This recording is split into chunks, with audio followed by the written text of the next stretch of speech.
Welcome to the Helicopter Podcast, your go-to source for all things rotorcraft. I'm Halsey Scheider, bringing you the stories, insights, and conversations from around the helicopter industry.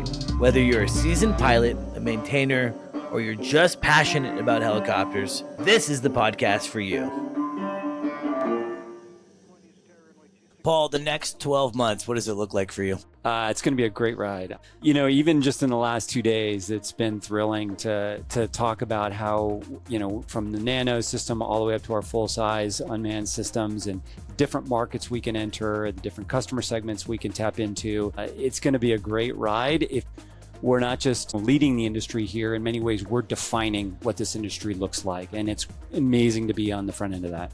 This episode of the Helicopter Podcast is made possible with a generous sponsorship from Quantum Helicopters, Metro Aviation, and Robinson Helicopter.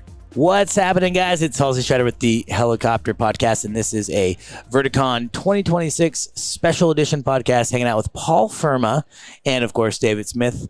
David, of course, being CEO of Robinson Helicopters, and Paul is now CEO of Robinson, yeah. President of the Robinson Unmanned division. Yeah. Robinson Unmanned division. So very exciting. We're going to talk everything Robinson today and Robinson Unmanned. Big, exciting podcast. Super excited. One thing that I just want to tell you off the bat is I'm feeling really good today. Okay, that's good. That's good. Last year, when David and I sat down and talked, I did not feel very good. In fact, I think I was sick the entire Verticon. 80% death. Yeah. And I think in turn, I also was the super spreader because I'm the guy walking around with a microphone and being in people's face and doing all that. So I know that you got sick after. Right. And I just want to apologize. It took out our whole family and half of my leadership team. But but that's okay. Somehow, maybe one of the competitors paid you to get us sick and slow us down a little bit. But I don't think so. I think it was the commitment to a weak immune task. system. And yeah, I was down for about 10 days. I trust you. The whole time. It was rough. I don't want to do that again. It was a very, very hard down, all of us. This year, I'm like, I'm not doing that again. So I got a flu shot this year. Yeah. And then like 2 months later, I got the flu. But I already got it. So like I had the flu a month ago. You should be good. I'm feeling good. It's been a great show. It's actually day 3, so whenever you're watching this. So this is the last day of the show. I feel like this is actually kind of a perfect time to chat because you've had a time to kind of get the feedback. Mm-hmm. You've had your big reveals, your big party. So I think it's all great. I don't know how many times you've been on the podcast. I'm calling it like 6 or 7 times now. Yeah. Definitely our most continued guest, and it's very lucky to have that. But Paul, welcome to the podcast. Thanks. You've never been on listener, before. first time guest. Okay, I like that. Yeah. That's like a Howard Stern reference. Yeah, I appreciate that. Yeah. Paul, let's just start with you a little bit. Sure. What's your background and what brings you into this mix, and how are you now the president of Robinson Unmanned? Yeah, well, like a lot of people in our industry, I had an early career in the military. I flew F-18s in the Navy. You know, launched out of that, went to business school and spent a few years in strategy consulting, and then really wanted to get back to aviation and joined Ascent Aerosystems in 2020, right before the pandemic, and had to help manage the business through that. And then we got, of course, acquired by Robinson in 2024. And I've been here now for 6 years and took over for Peter Fuchs, who was my predecessor. Yep. And standing on the shoulders of giants, him being one of them, sure. and looking forward to leading us through the next generation. So very, very fortunate and proud Paul to be passed here. a gauntlet of a bunch of people as we started to source the successor for Peter. Sure. We were figuring, we actually read people in on the Robinson Unmanned strategy, and the number of people who wanted to be in this team and on this project and have the role Paul's got it was humbling. It just tells you that I think we're onto something that is going to play a big role in the future for many missions, but certainly defense and some of the critical missions like firefighting and all that. You know, so Absolutely. I'm super excited. Obviously not a light decision by any means of picking this person. Peter, I actually got to podcast with Peter last year. I probably gave him the flu too. We had a great talk with Ascent Aerosystems at that time, and I learned so much about drones and things like that at that point. But David, what is it about Paul that makes him the right person for Robinson? Yeah, so I mean, I think it's a unique set of skills. One, the the naval background is really important, and he mentioned the F-18 work, but he also flew helicopters some too, and so some good background to bring to bear on the tactical side of things, and so the way that the military thinks. Did some work in D.C. as well that helped better understand the D.C. machine. All that's very helpful. But on top of that, like the team that he leads, he very familiar with the folks, very familiar with the product, committed to the product. So and throughout all the seasons, the difficult pandemic and all that. So I think that loyalty, that mix of, and on top of that, MIT Sloan, really strong education and business background. I think that's the skill sets that make good raw materials. But since we've done these more recent pursuits, probably the biggest demonstration of it, validation of that I made a good pick. Drone dominance is a topic that you'll hear a bit about from us. We had a really narrow window to both take a product. We have a mature product in the coaxial space that needed adaptation to meet the requirements of drone dominance, the competition that came out of the executive order. Sure. Massive opportunity. We're talking hundreds of millions of dollars of total allocated planned spend on drones and billions over the next 2 years. And so big spend, big dollars, big opportunity. And we knew it was our time, but to do it, you had to marshal a whole team of people through an accelerated product cycle, get it fielded, make sure it's durable, and then you put it in two strangers' hands, two just random soldiers, teach them how to fly, and we did really well. I think the team learned a lot from it. We'll do even better in phase 2, I think, if we can get into the next group of that. We got to deliver now a whole slew of these unmanned units. So demonstrating that, I think that validates the selection, and Paul just now has to grow the team. They're moving to a new site for expanded, sort of area and operation and all, and so we're excited. It's a fun time in Robinson Unmanned. Yeah, very exciting. We're going to talk a lot about that, of course, in this podcast. But some of the things that I want to talk about before we get into the unmanned and all that excitement and trying to wrap my head around it a little bit as well is some of your, first and foremost, the presentation was great the other day.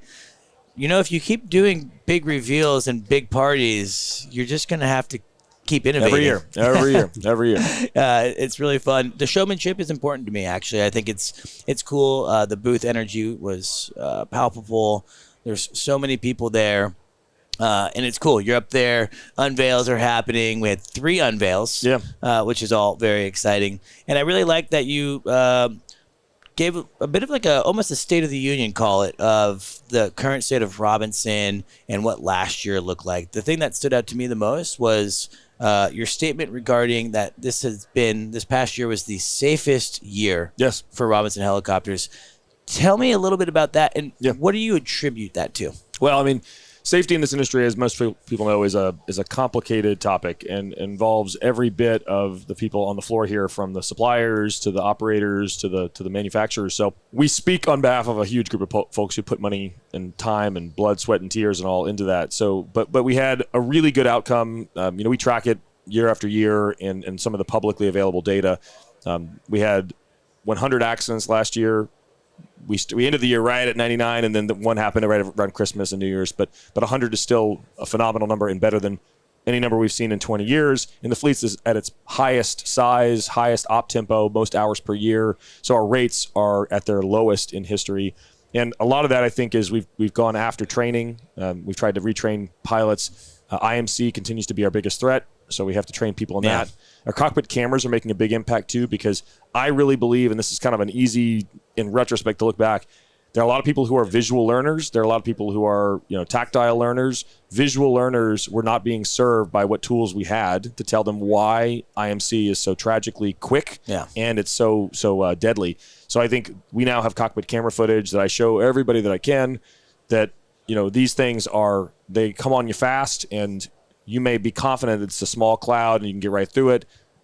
It's misleading, and oftentimes that's what gets people hurt or killed. So I think we've focused in on some of the areas that are newer features, and I think that's made a big impact. But we are also, and we didn't talk about it in the brief, but we had our safest year in the factory as well. So safety culture is going to be a big effort for us in just making sure that every single team member, no matter where they are, thinks about the safety implications. I think that's one of the most beautiful things about the aviation industry that I'm a part of now, that I've really got to grow up in, right? I was talking to a podcast guest yesterday, and I would even argue, say, since 2005 to now, there's been drastic changes in safety culture and company mindset. And so I've always been a very fortunate helicopter pilot, because I worked for companies that were super supportive. They supported good decisions. They supported pilots making good decisions. Right. I've always kind of viewed my role as a pilot as I'm getting paid not to shake the stick. I'm getting paid to not put the helicopter into a bad spot like a cloud. And if something were to happen, I'm getting paid to hopefully mitigate that and have a safe outcome. And so I think that this is incredible from an operations standpoint. But from an OEM, I'm really appreciative. This is a talk, kind of a continuance of what we talked about in Europe, of the narrative has always been like auto rotation training and engine failure and 2 is better than 1 and all these things. And really the fact is it's not. Yeah, right? that would, if we did all those things marvelously, people would still get themselves hurt in a cloud. And it happens, or they'd hit a wire, or they'd run into a tree. And all those happened last year. We had a midair that was, again, people doing things they probably were not prepared to do, and they flew right into each other. Yeah. You know? Yeah, it's really tragic. And, as unfortunately, pilots will continue to make those mistakes. But if we as an industry and you as an OEM continue to echo and push this narrative of, CFIT, inadvertent IMC entry, all these things, and then it becomes top of mind. Yes. I mean, it's driven me nuts actually for a long time that say inadvertent IMC has not been something, even in my training, that was ever really taken seriously. I would do a 135 check ride, and 5 minutes at the end would be like, all right, put the foggles on. You just went into a cloud. What are you going to do? Right? And I think that that's a very negative culture that we've created in helicopters because we're VFR. We stay away from the clouds. Well, you could accidentally find yourself in a cloud very easily, and it happens. And we know that within seconds, not just in a Robinson aircraft, could be in any aircraft. It just takes seconds. It's still the biggest killer in GA. I mean, just in general. Yeah. So it's something that we have to attack in every part of every corner of the industry. And that spatial disorientation that happens is really insidious. You don't even know you're there and until you're there. Yeah, that's the thing that we like to show in the videos is that they look like us talking here in a podcast, and they're sideways. We have one. I have one now that's an inverted flight, and the guy. Only in the inversion does you actually get a sense from his body that he's in that attitude. But before that, for like the whole pathway to that, he looks like us, just 1G upright. Yeah, we've done that thing. I think in all flight training environments where you put your head down between your legs and your flight instructor puts it in an unusual attitude.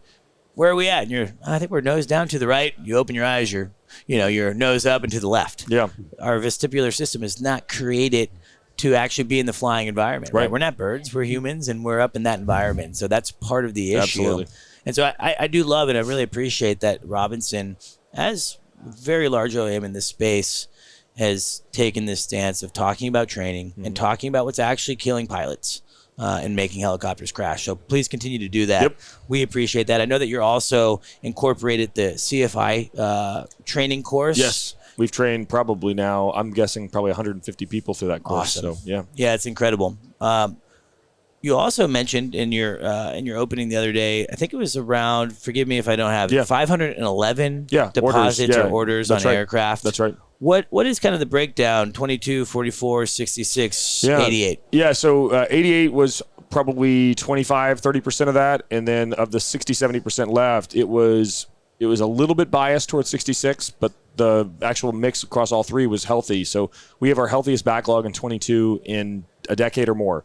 And the 44 has a backlog out through the end of the year now. And so we're past that, which is a 9-month lead time on a new aircraft is really a pretty good one for the industry. And so that's where we are on the 44. So it's a great time to buy 44s. And we got a lot of customer interest here at the show, sometime just because of the utility interior we showed.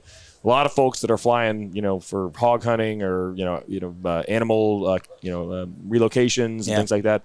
Those folks all need that utility interior we unveiled. So yeah, really, it's a great time from an order perspective.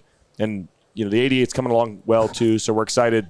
The customers, even before we've flown it, customers are very excited about the offering, the value. I'm excited to catch up a little bit on the 88, but I do want to talk about the utility interior on the R44. I find it interesting and actually refreshing that Robinson is approaching a segment of our industry that I feel is underserved and underappreciated. Yeah.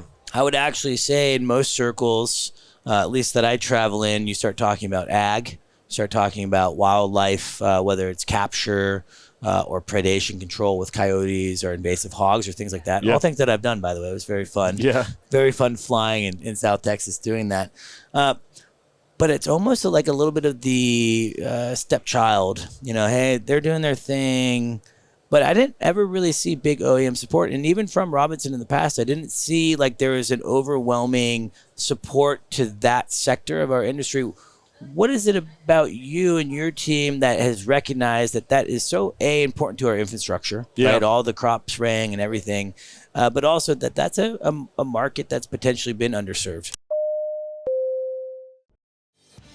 Thank you to our sponsor, Quantum Helicopters. For over 2 decades, Phoenix PD, Maricopa County Sheriff's Office, Mesa PD, and the Pinell County Sheriff's Office in Arizona have trusted Quantum Helicopters for primary flight training. We've helped boost their efficiency, cut costs, delivered unmatched quality, and keep them focused on public safety. Don't just take our word for it. Reach out and see how we can deliver the same results for your agency. Visit quantumhelicopters.com to learn more. I think a lot of people look at that field and fields that are, we'll say, higher risk because they fly much closer to the ground at pretty quick maneuvering.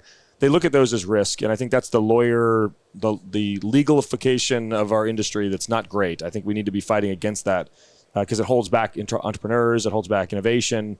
Obviously, those missions they're only able to be done with our products, and so we should really think about them as essential ingredients in our industry, right? So I think that was something that, when we first got to Robinson, I could tell that there was an aversion to talking about them based really on legal, based on just liability and all that.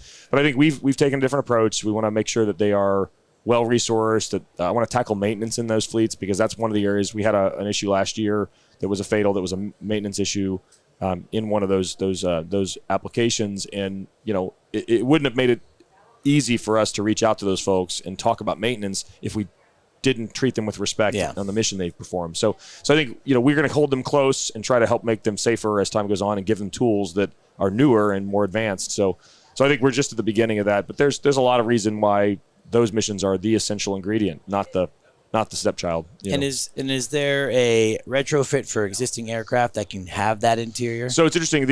There's probably a way to do all the seats are easy to do because the seat covers can come in and come off and all that. But and then for the collective cover for sure as well. Floor mats probably as well. You got to take the carpets out and do that. But the headliner's tricky because you got to actually apply that. So we haven't solved the problem of how to do a field upgrade. But our trade-in program is really big for this now. That customers can trade an aircraft in. We can do the work really quickly and sell that as a follow-on aircraft. So we expect that we'll have pre-owned aircraft configured with that interior for some customers.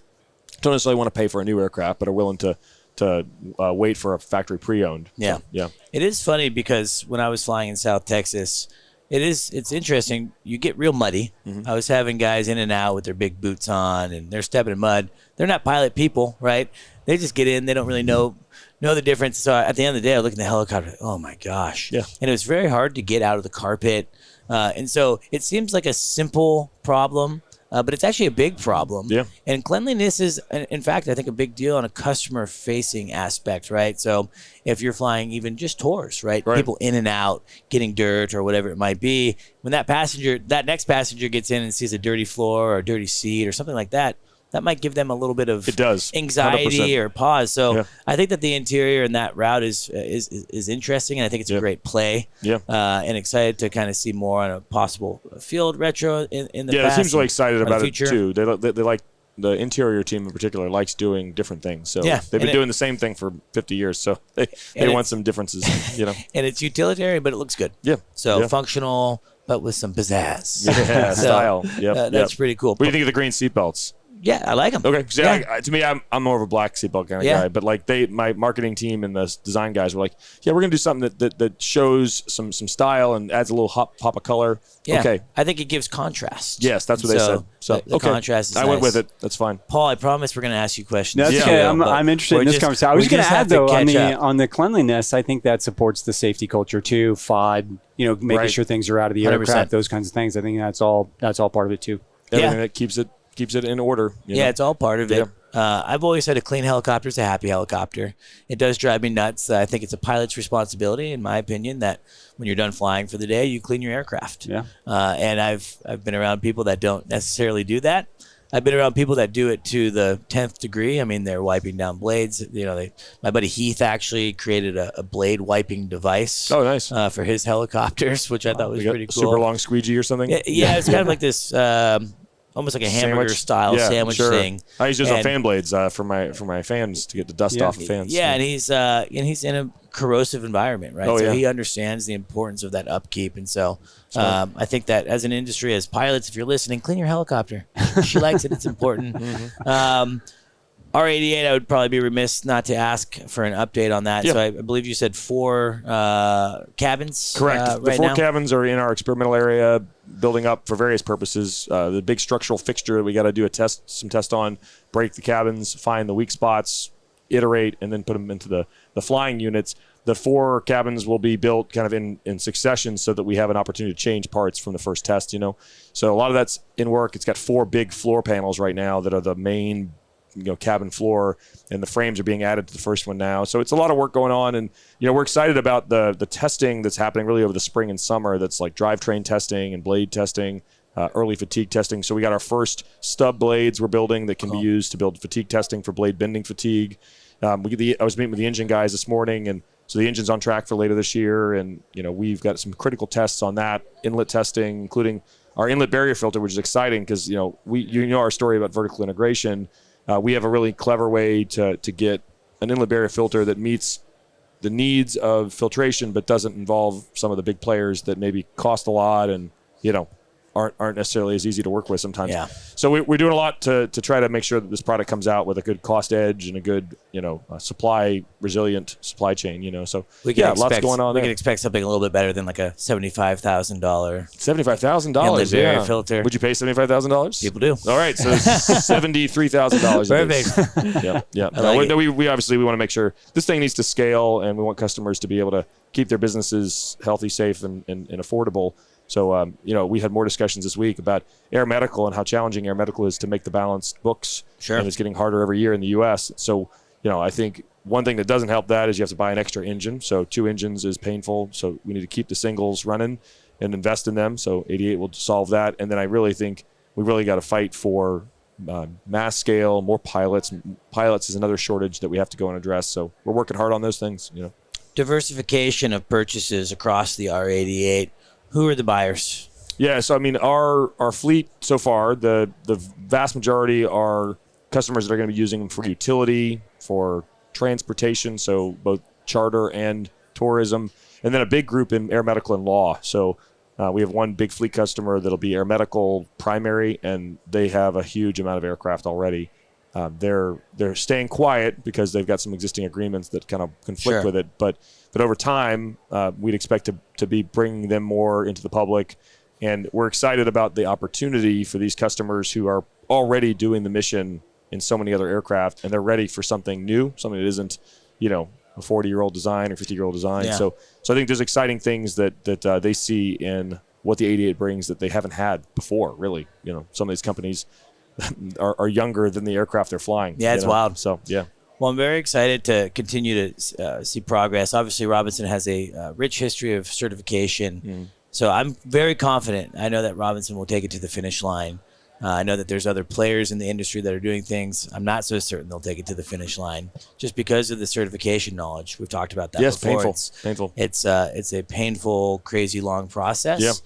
But you guys know how to do it. So I know that the R88 is going to happen. I'm excited for that. Yeah. And I can't wait to keep hearing updates. And it's great that there's been so many orders, the diversification, air medical, law enforcement. Talked to a buddy yesterday. He said they had put 2 on order for his private use. So I'm like, oh. Helicamping, man. It's the best helicamping aircraft out there. Yeah. So yeah, it's all about helicamping. So when I think of Robinson, Paul, I think of and I think on my first Verticon podcast with David a few years ago, I mentioned that Frank was so innovative in this idea of creating a simple helicopter that was affordable and that anyone could operate. Simplicity from the 22, then to the 44, and then the 66. I think that's been some of the secret sauce of Robinson. Mm-hmm. And now when I start seeing what you guys are now doing in the unmanned space and in the drone space, it seems like now Robinson is shifting and becoming a little bit more complex.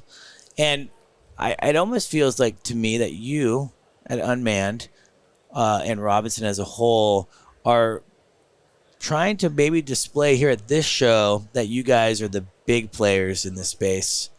Is that what you guys feel like? Is that your goal right now?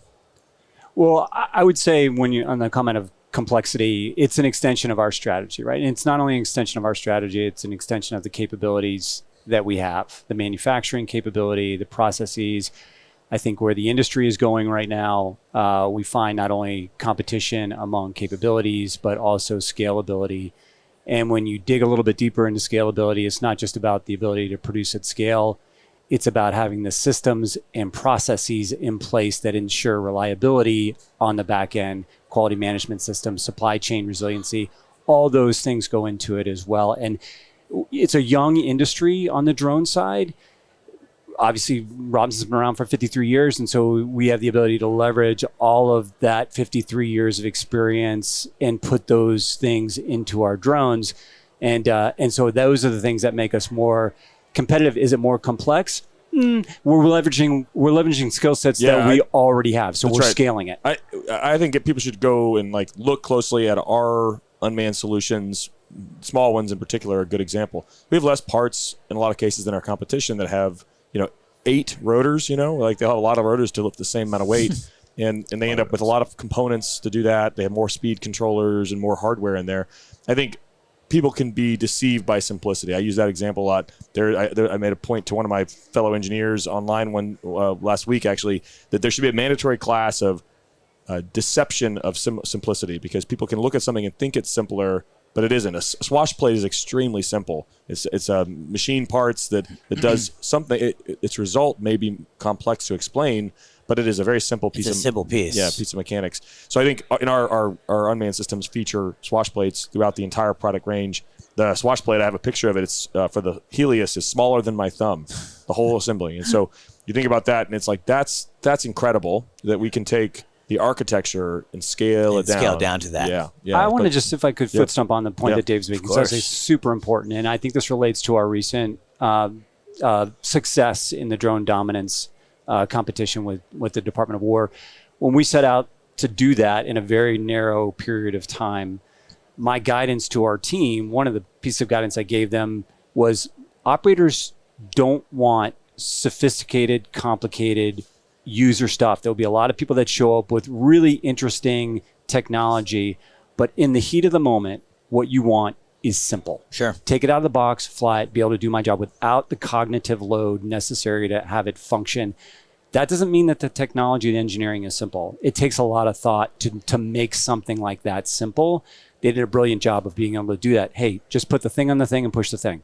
That's all they wanted to necessarily be able to do, but they wanted it to be reliable, consistent every single time.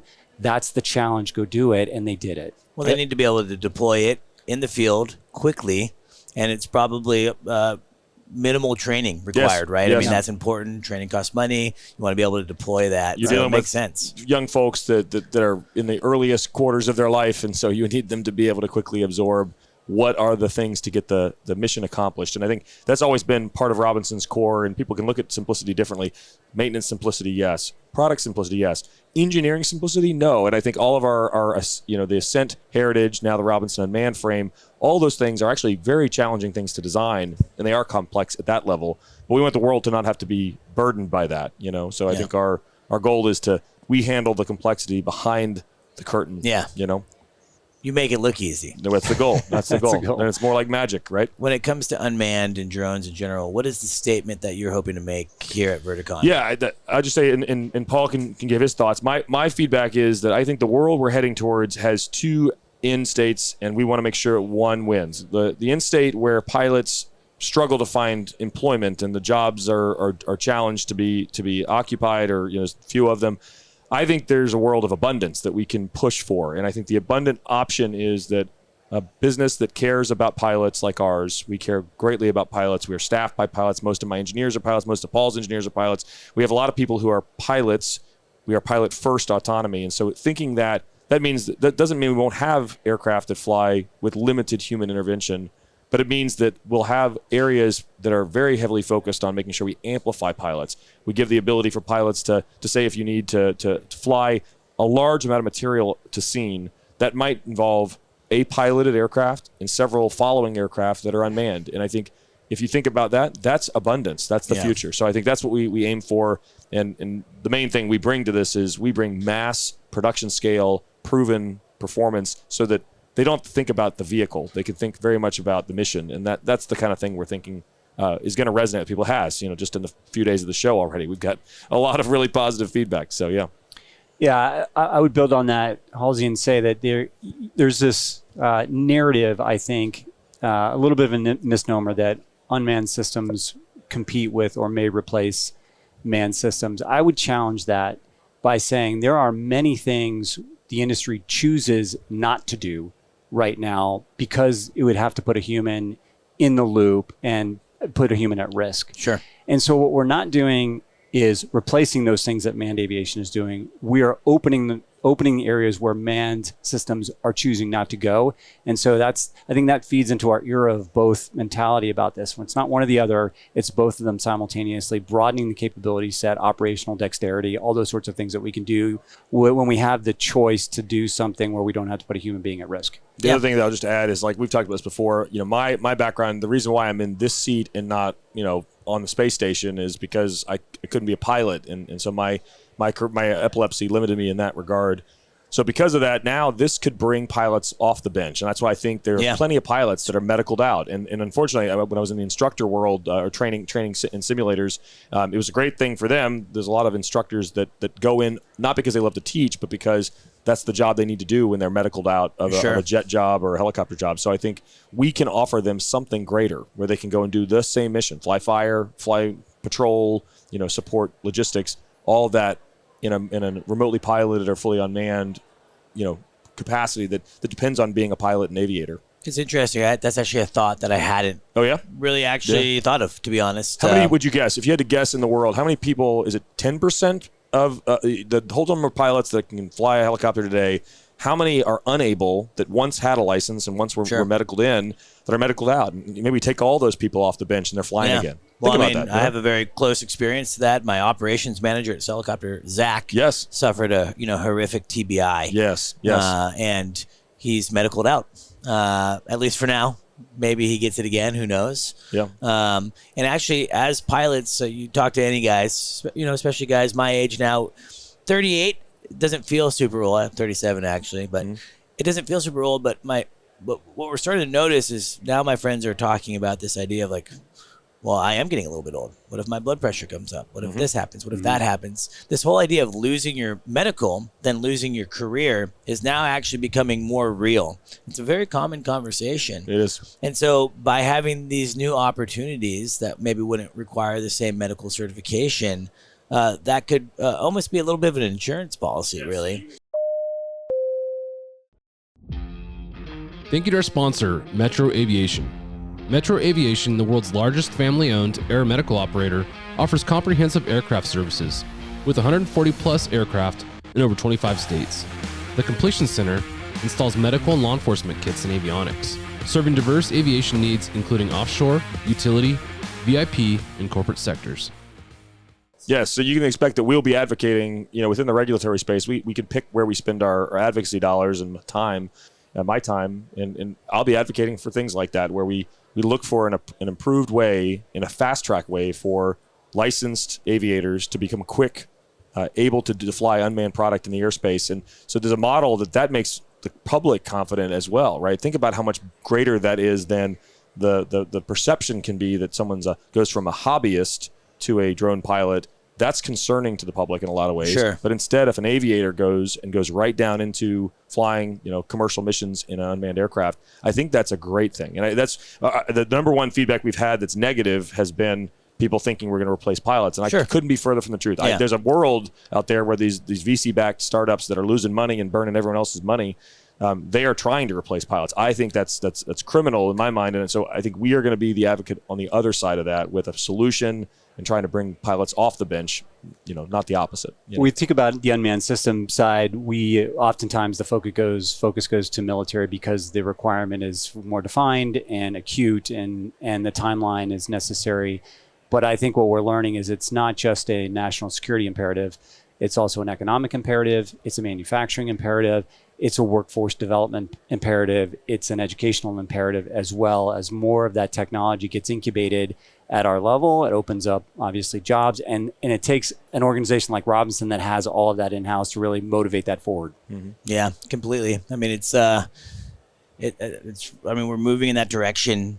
Something that I found fascinating and I really appreciate about my conversation with Peter last year, when it was still Ascent Aerosystems, was this idea that actually pilots and drones and unmanned, it's complementary, right? We're all actually working together. I remember when drones first came out, I always thought about the South Park episode, the Dicker Jobs, and now we're here, and it's our conversation was really centered last year around this idea of, oh no, helicopters and drones are working together. Right. Pilots and drones are working together.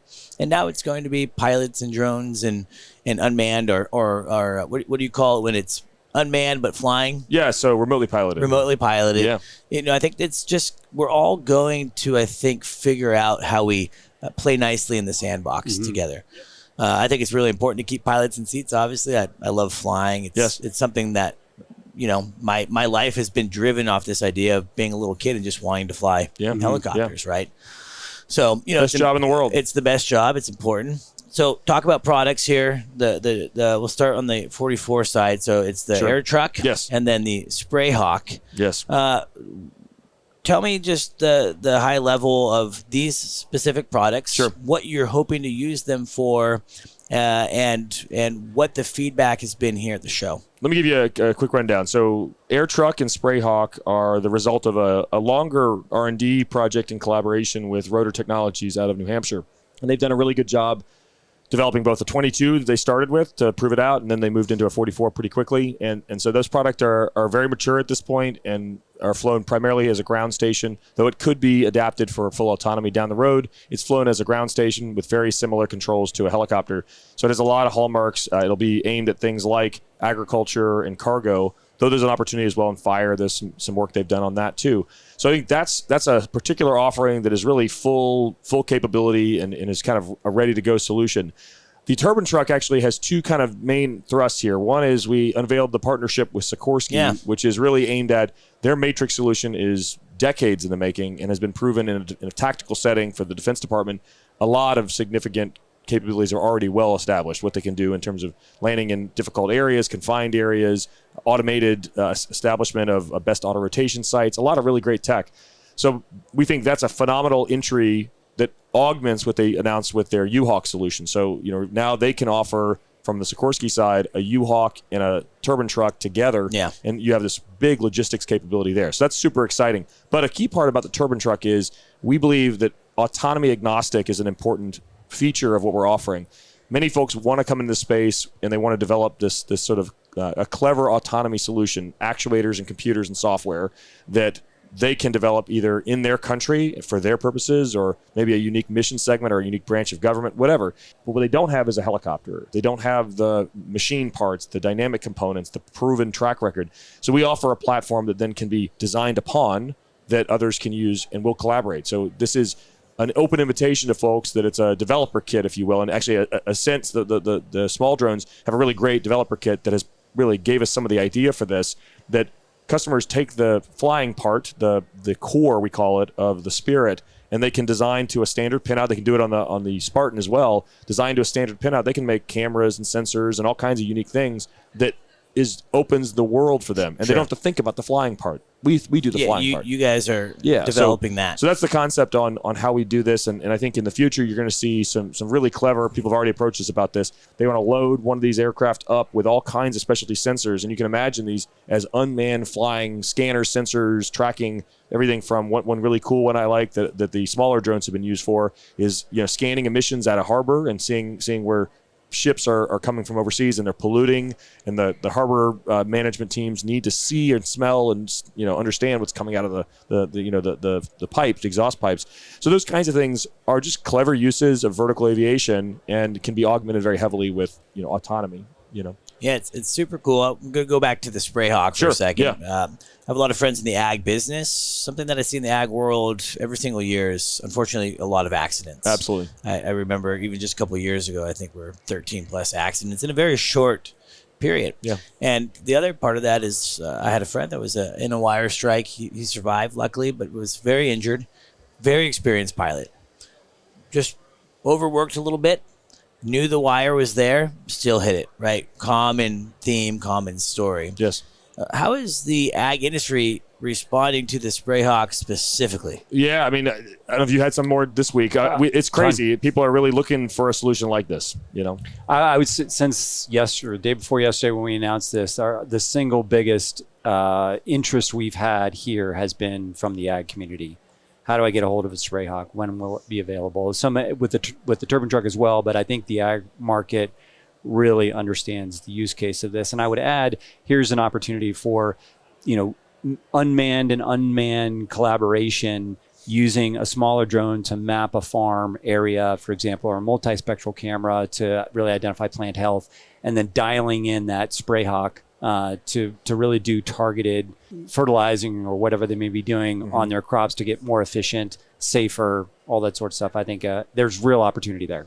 And from a pilot perspective, if you're manning the aircraft from the ground, what is it like flying it from the ground? Does it feel the same? You were just there. Did you get to? I don't know if they let you fly the simulator. As pilots, we like to feel the seat of the pants tactile. Yeah, of course. We like to know how that feels. So you don't really have that physical feedback, but you have all the other instruments in front of you to rely on. So all of that's the same. Yeah, and it's a key thing is this is actually one of the areas where we're excited to take on more of the responsibility. Rotor's been developing it as a partner of ours, and now they're really a supplier to us. So they provide the ground stations and the control systems and all of the brains. It's a great partnership. We think there's opportunity down the road to evaluate what the next generation of ground station might be. And so there's a lot to be said about haptic feedback and vibrations and things. Sure. But again, today it's primarily a fixed seat, and so you can imagine it's like a fixed base simulator. Yeah. But it has really great visuals and a kind of a heads-up display integrated in the glass that is, it's better than what you have today in flying an aircraft in the visual space. So it adds an overlay that you just don't even have in that space, but you do have to give up some of the vibrations and cueing from the aircraft. Sure. So, yeah. And what do we expect on delivery timelines for aircraft like that? And I know it's... First ones are going out. These two are here, I think, are both going to customers. And so those will be delivered very rapidly. And we're building one on the production line now. So one of the big announcements is those two are both modified aircraft from existing hulls out in the world. The first one that's being built straight off the line is going down the line this year, and we'd expect it to go into an end customer very, very quickly thereafter. So, there's an opportunity to accelerate too, where there's particular fleet needs. There's a couple fleet customers that we think, oil and gas parts management and movement. That's a big opportunity. They fly a lot of twin engine time doing that, and it's small stuff. Core samples and drill bits. You can move a lot of that via a lighter aircraft in a remotely piloted one. Yeah, hot shotting parts essentially, right? Absolutely. So with the turbine truck specifically, I do want to talk about the Sikorsky relationship because I'm just kind of fascinated with the behind the scenes. Yeah. But before we get there, just talking a little bit more about the mission set. I mean, you talked the other day about, of course, military application, cargo transport, oil and gas. Just let's talk through each kind of segment with me. Yeah, so I mean, and particularly on a turbine truck, you want to dig into. So turbine truck, I think there's an initial launch need that drove a lot of the partnership with Sikorsky that's in the Department of War, and so it's a defense application, and there's quite a few programs that we think are going to be born from that. So it's the beginning of a very specific defense logistics play. But then the other piece that the turbine truck brings, and it's already been a heavy discussion, is certainly oil and gas is a big mission, and there's a lot of customer need for that. We also see an opportunity for specialty courier organ transplant is a big one. I like that. Our partners, United Therapeutics, they have been doing a mix of drone, helicopter, and some of the fixed wing work with Beta for figuring out the best logistics, routine to move product around. Of course, they would like it to be zero emissions, so that's why we've been doing some of our hydrogen fuel cell work with them. But I think ultimately this is an opportunity for them as well. He was one of the first people that messaged after the announcement. Really? Mikhail there, who leads their aviation group, and so I think this is such an interesting tool that we'd expect this to evolve into those kinds of missions too. VIP, critical material, whether it's blood, tissue, organs, that kind of thing. And then, of course, parts and those sorts of things are all good use cases for it. And then the defense side, I think, will have a lot of other plays. You can imagine things you can do with an unmanned aircraft. And if you de-risk the air vehicle side, boy, the world goes, open very quick in terms of what things you could do with it. So we know a lot of partners that are evaluating things that could be done with the basic platform. Counter UAS is one I'm excited about because every sporting event I go to now, every big public gathering, you go even to a large event like this, and you're walking through the city. Bad guys with drones is a worry we should consider more and more. And I think our small coaxial drones are phenomenal as an agile, quick response that can get into the way of or provide a kinetic response or an EW response to a bad guy drone. But you need to get them there. And so if you're trying to protect a large event, you want to have an aircraft like a turbine truck flying around, running circuits with good scanning tech, good camera tech, and then all of that loaded up with a slew of Spirits and Heliuses that can deploy. We've done all the deployment work, and they can go and attack the bad guy drones coming their way. That's the future of public safety. I think we're going to need that in the years to come. So we're the only ones really with that capability. Our coaxial sets are the only ones that can be launched from submarines, boats, helicopters, trucks, tanks, high altitude fixed wing. And so that gives us this, flexible tool that others just can't even produce, When we're looking at, say, a big drone, I don't even know if that's the right word for the big drone's fine. For the turbine truck, yeah. Or even the spray hawk, or I know that Peter and I last year talked about just some of the regulatory restrictions on, call it, drones in general. Talk to me just a little bit about what the regulatory structure is like today, where it's at now, and where it needs to be for this to really become a reality. You guys know that I love talking about Robinson Helicopter Company. Guys, for 50 years, Robinson has been focused on a singular mission, making helicopter operations more accessible, reliable, and safe. Their vertically integrated manufacturing in the United States allows them to deliver practical, high-performance tools for real-world missions. And I've experienced it firsthand. I learned to fly and instruct in the Robinson R22. I built a tour operation using the Robinson R44, and I even marked a major life milestone.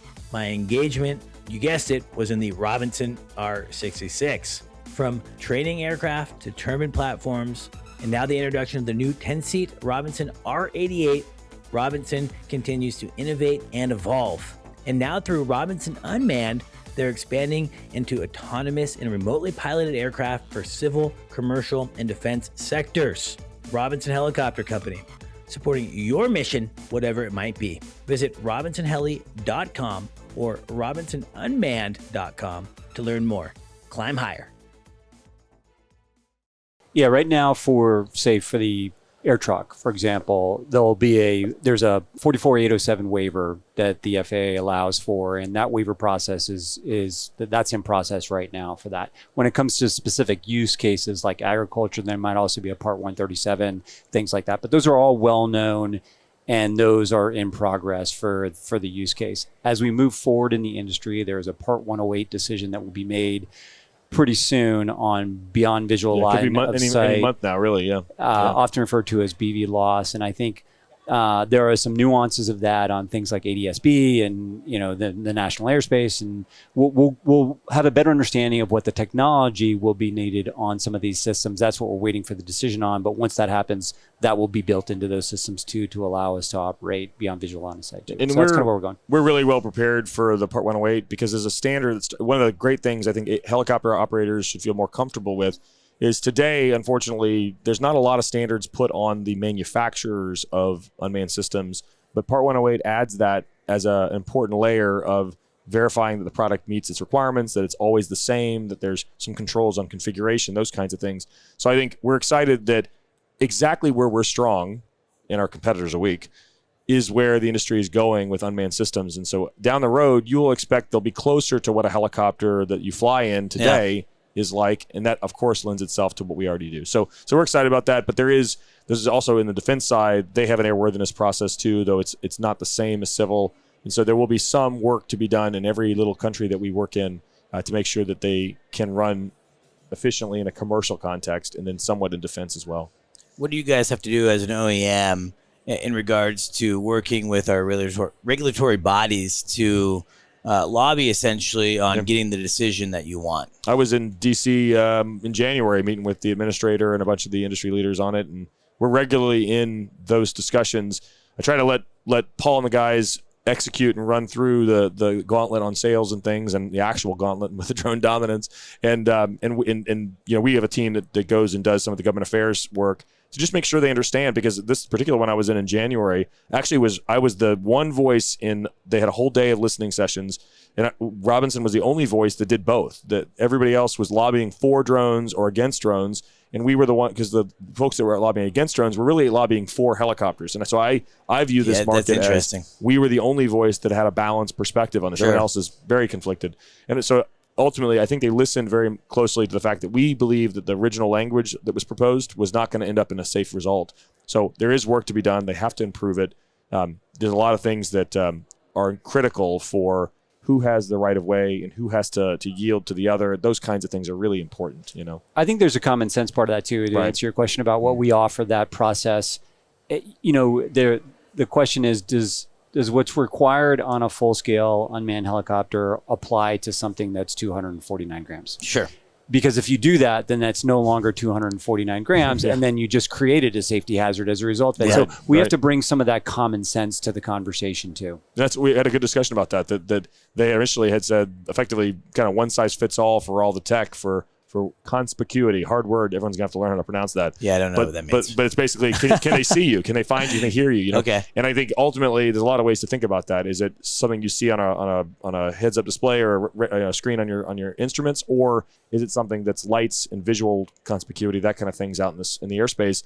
Lots of ways to think about that. But if you think everything needs giant anti-collision lights or needs ADS-B in, those can be really difficult to integrate on a package as small as our Helios. So, of course. So we're working closely to solve the problem, ultimately with the most practical solution, so it doesn't hurt businesses or hurt people, And do you think that the decision that they're coming up with here shortly will be favorable? Or do you think that there's going to have to be continued lobbying? We're optimistic, but regulatory stuff is always challenging, and there's a lot of voices to get in, and so we'll see. I mean, it's a constant challenge to make sure that these, particularly, I'm very sensitive to venture capital backed businesses that can spend damn near infinite resources, not worrying about spend and expense. And I have to produce, I have to pay bills, and it's all money that we generate from sales and things. So I can't spend infinitely like they can, and so they outweigh us on those. But I think our story's better, and so we're hoping that in the sea of ideas, we win on substance, not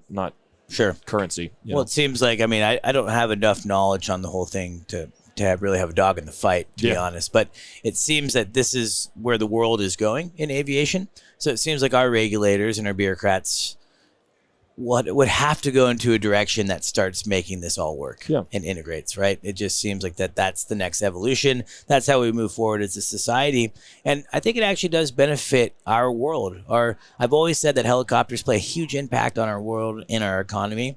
And it's so nuanced, right? You're talking about a helicopter, in this case, unmanned, flying over a port and checking the pollution of a ship. There's a helicopter that landed here at the fly-ins. That's its primary job is for the government sniffing radiation, and flying around, the Super Bowl and other big events. Then there's all the utility side of it, all these things that helicopters are playing a vital role. And then I think if we can then add unmanned or manned from ground options and just straight drones as well, then I think we're only helping our economy. I think we're only helping our world progress, our society progress. Absolutely. And safety is a big. There's so many things that obviously need to be figured out. But I'm hoping that the right people, with your guys' help and support, are making those decisions. Yeah, I'm encouraged that the conversation is happening. We've had more of that conversation in the past 12 months than we've had in the history of the industry, and I'm encouraged that the federal government has invited industry to the table to bring some of our perspective to that, because there's an education that has to take place. The technology is evolving so rapidly, and oftentimes we need to bring that education into the room so that we understand how the regulations might impact it, or where they may or may not be necessary because the technology is advancing. Yeah, totally. Paul, the next 12 months, what does it look like for you? It's going to be a great ride. Even just in the last 2 days, it's been thrilling to talk about how, from the nano system all the way up to our full size unmanned systems and the different markets we can enter, the different customer segments we can tap into. It's going to be a great ride. If you're not looking at coming to work for Robinson Unmanned or Robinson Helicopter Company, you're missing out, because I think, as I've said to our team, we're not just leading the industry here. In many ways, we're defining what this industry looks like, and it's amazing to be on the front end of that. That sounds like a little bit of a recruiting pitch. Sorry, Yes. David. Yeah. So are you guys actively then recruiting? Yes. We need skills in a lot of areas in both the helicopter RHC in Torrance and the Robinson Unmanned team in Wilmington, Massachusetts. And I think the nice thing about what we've got in front of us too, we have opportunities, nearly all types of skills. So it's a good time to go and make yourself known to us and apply to the jobs that are posted. We'll have more posted soon. And we've got our website updated now. So the website's got Robinson Unmanned and Robinson Helicopter Company all together in a way that you can kind of experience the full brand together.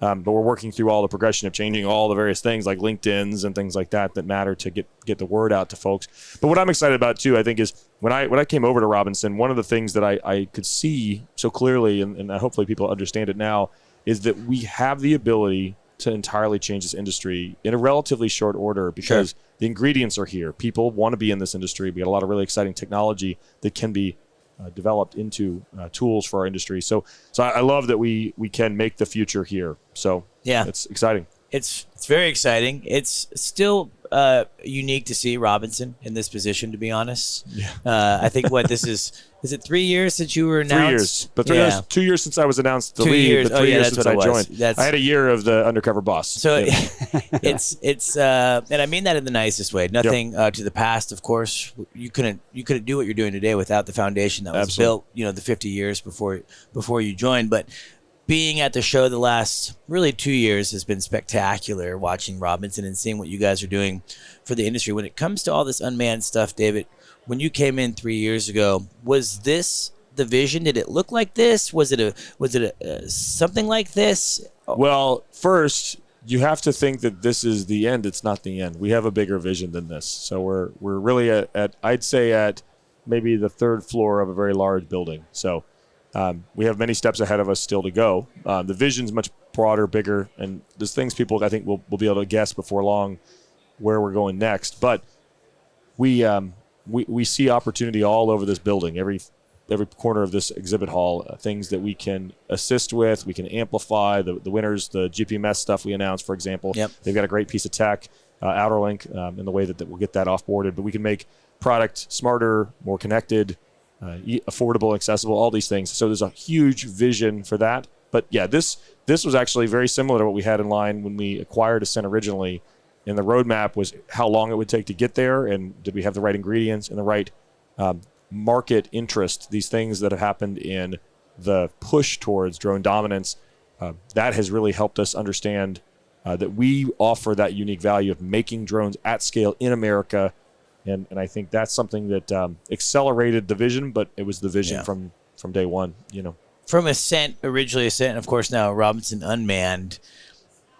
Were you thinking about this, say, 4 years ago? Or is this now the acquisition happened and then this just has now turned into this? I mean, has this kind of been just more of an exciting development through this acquisition? Well, I think we're aware that in aerospace, consolidation has always been a part of that industry. So we were aware of that from the very beginning, and growth through acquisition was something that was always on our mind. But I would say that I would offer this analogy. When we hire people, we are very specific about having the right people add to the culture that we're explicitly trying to cultivate at Robinson Unmanned. We had the same approach when it came to the acquisition. There were lots of other interested acquirers over the years that we didn't go with because we knew that it wasn't really part of our DNA and part of our culture. But when Robinson came to visit and we had that initial conversation, the first thing that Peter Fuchs asked me after our first dinner was, "What do you think?" And I said, "Peter, this is a no-brainer. This is an absolute no-brainer. If we don't do this, we're stupid." And it's been great ever since. Yeah, it's cool. Yeah. That's really neat. Yeah. I can see the passion. Yeah. Right. I mean, Yeah. you're in it and you're excited. And I'm excited too. I think there was a time, I remember when Hector came on the podcast like a year and a half ago. I was kind of like, I don't know about this, this whole unmanned stuff. it was frightening to me, to be honest. And and then I think as we have these conversations and we really break it down that this is going to be a world of coexistence. And I think then if you look at it from that window, then the technology and the advancements are very exciting. Oh, I agree. And the opportunities are exciting. It's amazing that we have human beings like you guys that do these things. I'm always so impressed with engineers and very smart people that make all of this happen, right? Yeah. Anytime I fly a helicopter, I'm like, man, I'm so glad that someone is smarter than I am because I can't figure any of this out. But it's really incredible, and I appreciate what you guys are doing for the industry. It's been so fun to have this type of relationship with David and the entire Robinson team. You guys have really opened up the world to MHM Publishing, Vertical Plus as a whole, and of course the Helicopter Podcast. So I'm really appreciative of that. To our listeners, David comes and talks all the time because you listen. And so it's awesome for you guys to tune in, and I greatly appreciate it. We're so excited to continue to see what Robinson is doing through the evolution. I certainly love Robinson. I support Robinson.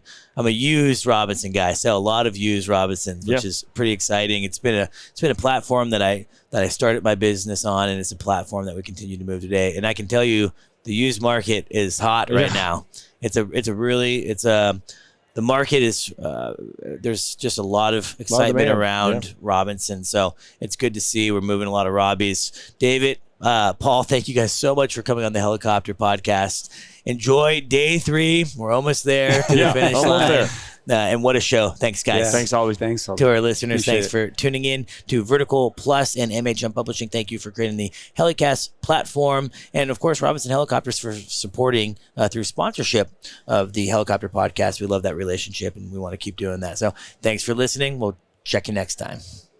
Please stay tuned for a final word from our sponsors.